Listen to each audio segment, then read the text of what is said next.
Muito bem, a paz do Senhor. Nosso assunto é Ministério do Novo Pacto. Esse ano,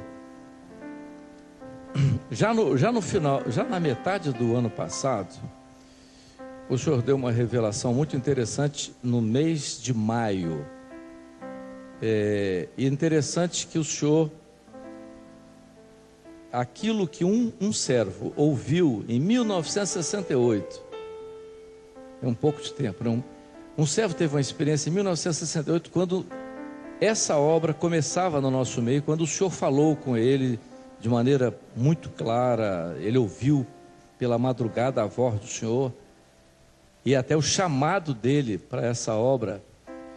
E agora, em maio, essa mesma voz voltou a falar com ele. Ele ouviu, há tanto tempo que ele não ouviu essa voz, né? Volta depressa para a doutrina. Ele acordou com essa voz, com esse chamado de atenção por parte do Senhor para a volta à doutrina. Ficou muito preocupado, chamou os pastores, contou para os pastores o que tinha acontecido. E nós começamos a querer saber o que o Senhor queria com isso. Por que o Senhor estava, depois de tantas lutas, de tantos, dos revés e tal, o que o Senhor queria? E o Senhor disse que queria uma coisa nossa. O Senhor queria um aperfeiçoamento. Não é pensando, um aperfeiçoamento da doutrina? Não. A doutrina é perfeita, ela existe. Já está inserida na palavra.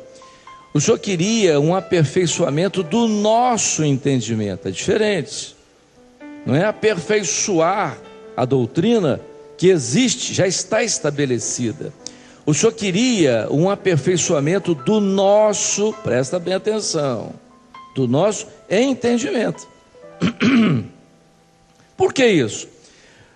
Porque era o entendimento e tudo aquilo que o Senhor falou esse tempo todo conosco.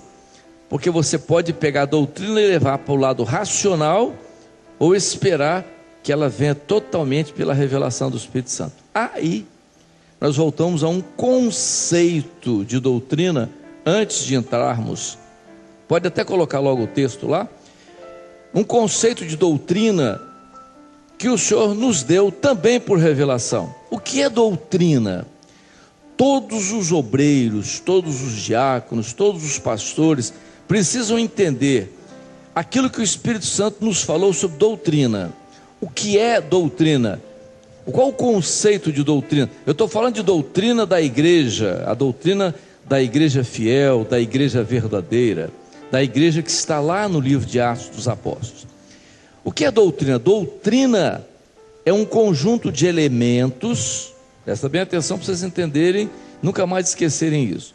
É um conjunto de elementos que emergem ou que saem da palavra pela operação do Espírito Santo no corpo. Vamos dissecar isso. Então, por que diz que a doutrina é um conjunto de elementos? Porque a doutrina não é uma coisa estática, ela é dinâmica, ela cresce, as revelações vêm. Por exemplo, você pega salvação. Salvação é uma doutrina que o Senhor tem nos ensinado, tem nos falado. Então, quantos elementos você tem dentro dessa doutrina de salvação? Você diz que a salvação é profética, você fala no ato da salvação, você fala no processo da salvação, você fala no chamado, enfim, todos esses elementos fazem parte dessa doutrina. Então você tem um conjunto de elementos nessa doutrina que saem da palavra, que emergem da palavra. Não é uma coisa simplesmente que o homem criou, emergem da palavra.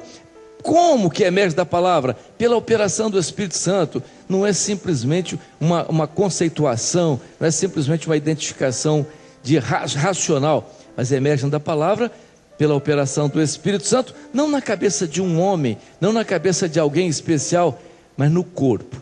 Então isso é o conceito típico de doutrina. Vamos agora, porque a grande preocupação é entender aquilo que o seu ministério nessa obra. O que é ministério nessa obra? Todos precisam entender. Quem ainda não tem ministério, quem vai ter, porque muitos ainda terão, e quem já tem ministério. Quando Paulo escreve aos Coríntios, o que Paulo diz? Olha só o que Paulo diz aqui. Nada na palavra é sem sentido. Tudo tem significado. Se nós estamos dizendo que a doutrina emerge da palavra, então vamos lá, vamos mergulhar na palavra para ver o que ela nos traz, o que ela nos ensina. Vamos lá. O qual nos fez também capazes de ser ministros. Ele está se referindo aos ministérios, certo? Aos ministérios, ministros de um novo testamento, que pode ser chamado de pacto. O testamento pode ser substituído por pacto ou por aliança. Pode ser novo pacto, nova aliança, novo testamento, é a mesma coisa. Nos fez ministro do Novo Testamento, não da letra, mas do Espírito, porque a letra mata e o Espírito vivifica. Isso aqui, vamos dissecar isso aqui. Vamos dissecar isso aqui. Paulo não soltou, não filosofou. Isso aqui ele filosofou. Olha, nós somos ministros do novo pacto. Não, isso não é filosofia não. Isso aqui é profético. Isso é profético. O que ele diz aqui? Primeiro, ele fala de ministros, nós somos ministros. Ele está falando sobre os ministérios. Novo pacto. O que é novo pacto? A primeira coisa que ele diz é: nos fez ministros do novo pacto. O que é novo pacto? Vamos lá. Aonde que começa o novo pacto? Ou seja, a nova aliança, o novo testamento começa aonde? Aonde aparece, aonde identifica isso? Na ceia. A ceia. O que Jesus fez na ceia? E isso é um assunto que vocês precisam entender. Vamos lá. Eu conto sempre uma experiência, e a experiência ajuda porque vai dar um norte no que eu vou falar. Eu fui a um seminário na Ucrânia. Houve um seminário no sábado, no domingo nós fomos visitar as principais igrejas. E eu fui escalado para visitar a igreja em Kiev. Era uma igreja grande, uma igreja centenária, a igreja que passa de pai para filho.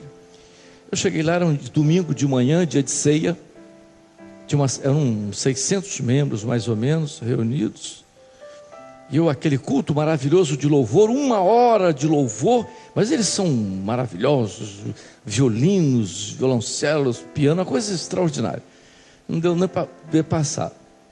Quando passou 1 hora de louvor, aí o pastor, chamou um pastor da Inglaterra, um pastor inglês, que entregou uma mensagem, e a mensagem levou mais ou menos 40 minutos. Já tinha 1h40 de culto, e o pastor falando em russo, e eu com o tradutor do meu lado, e o pastor foi para frente, começou a falar, e uma das coisas que ele disse, no meio da fala dele, eu entendi só uma palavra: Amadeu. Ele falou Amadeu, e eu disse para o meu intérprete, ele falou meu nome. Aí o intérprete falou seu nome, sim. Sim, o que ele disse? Ele disse assim, ele está dizendo para a igreja o seguinte, que nós agora vamos ouvir a mensagem principal. Eu digo, como a mensagem principal? Eu digo, não, é porque aqui tem 2 mensagens, uma inicial e uma principal, e ele disse que a mensagem principal vai ser trazida pelo pastor Amadeu do Brasil. Eu falei, mas que mensagem principal que eu vou entregar? Aí o intérprete começou a rir. Aí eu falei assim, mas você está rindo de quê? Ele disse, não, que ele disse aqui agora, que hoje vocês vão ter uma experiência diferente, porque ele deu um testemunho aqui o mês passado, dizendo que lá no Brasil os pastores estão tendo uma experiência com palavra revelada, e hoje vocês vão ter o privilégio de ouvir uma palavra revelada. Eu falei, que palavra revelada que eu vou dar? E eu com a Bíblia fechada, vim para visitar, com palavra revelada. Não, palavra revelada. Eu digo, misericórdia, eu com a Bíblia fechada. Que palavra revelada. Já pensei naquela reunião de quarta-feira, para avaliar a viagem. Eu digo, estou morto. Misericórdia. Aí o intérprete falou assim, o último louvor, depois do louvor é você. Aí eu abri a Bíblia, digo, estava com a Bíblia aberta no texto de Mateus, que era o texto da ceia. E eu disse, misericórdia, o que eu vou falar? Aí fui para frente. Quando eu estava caminhando, olha só, isso eu quero que vocês entendam dentro disso aqui, a experiência minha, que é a experiência dessa obra. Quando eu caminhava em direção ao púlpito, e o púlpito era um cara mais, no canto, é mais alto, é igual uma tribuna, você sobe. Quando eu ia caminhando, eu fui clamando, porque eu não sabia o que ia dizer. Quando eu caminhava em direção ao púlpito, o Senhor me visitou. Quando o Senhor me visitou, eu digo, bom, então o Senhor está aqui.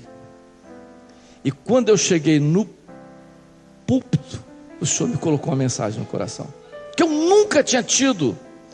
Eu fiquei tranquilo, mais tranquilo. Eu cheguei para a igreja e disse assim, olhei para eles, né, eu saudei em russo, né, Mir Borjevan, eles ficaram empolgados, eles davam a boca, então, pensou que eu fosse pregar em russo, eu digo, só sei falar isso aí. Aí eu disse, hoje é dia de ceia. Aí todo mundo respondeu, Santa Ceia. Eu te vou ler o texto. Aí fui ler o texto e disse assim, desejei muito comer convosco a Páscoa. Aí mandou, não, vai lá, chama um varão assim, um cântaro e tal, separa um cenáculo, vou comer a Páscoa com os meus discípulos. Eu olhei para eles e disse assim, Páscoa ou ceia? Aí todo mundo, ceia. Vou ler de novo o texto. Desejei muito comer convosco a Páscoa. É Páscoa ou ceia? Aí todo mundo começou a ficar, é Páscoa ou é ceia? Jesus convidou os apóstolos para a Páscoa, não para a ceia, para a Páscoa. Ele ia comemorar com os seus apóstolos, todos eram judeus, a Páscoa. E quando ele vai para comemorar a Páscoa, ele coloca sobre a mesa, e o centro de tudo aquilo ali era o que? A mesa ele coloca pão e vinho. Se nós estivéssemos lá, eu ia dizer assim, mestre, está errado, isso não é Páscoa não. A Páscoa tinha que ter um cordeiro assado, tinha que ter o pão sem fermento e as ervas amargosas. O Senhor colocou pão e vinho por quê? Por que o Senhor não colocou o cordeiro, não colocou o pão e não colocou erva amargosa? O Senhor colocou pão e vinho. Por que isso? Está errado. Porque ali naquele momento ele estabelece o novo pacto. Ele rompe com o Velho Testamento, ele tira as ervas amargosas, que era o sofrimento, representava aquilo que era a saída do Egito, o povo, a escravidão. Ele tira isso aqui e substitui pelo quê? Pelo vinho. Pelas suas pisaduras nós seremos sarados. Então ele tira isso, cria o novo pacto. Então o novo pacto, saem as ervas amargosas, fica o pão continua, porque é o projeto, ele migra do Velho Testamento para o Novo Testamento. Jesus está no Velho Testamento e está no Novo, profético e revelado, é o projeto inteiro, é o pão, ele continua. Mas o cordeiro, onde estava o cordeiro à mesa? Ele era o cordeiro. Então ele cria o novo pacto. Qual era o novo pacto? O novo pacto agora é pão e vinho. Pão e vinho. O que significa pão e vinho? Significa corpo e sangue. O que é corpo e sangue? Aqui a igreja, os ministérios, e aqui o Espírito.